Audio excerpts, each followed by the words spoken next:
Welcome to Samba Samba. Enjoy the video.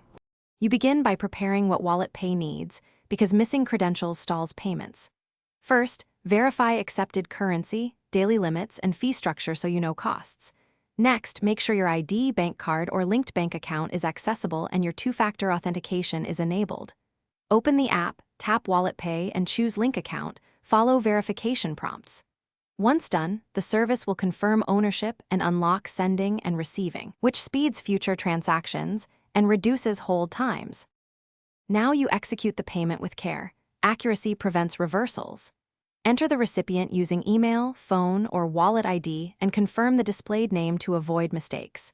Choose the amount and currency, then pick the payment source, card, bank, or wallet balance, and preview fees and delivery time. Authenticate using your PIN, fingerprint, or second factor code to authorize.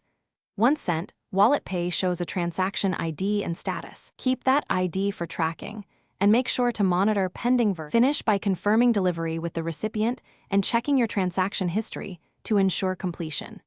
If a payment fails, first verify available balance, card expiry, and that the recipient details were correct.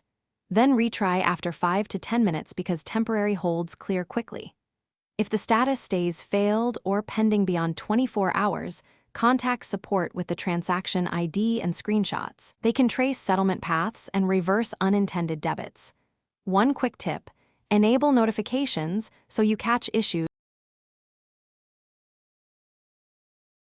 Thanks for watching. Consider subscribing if we helped you.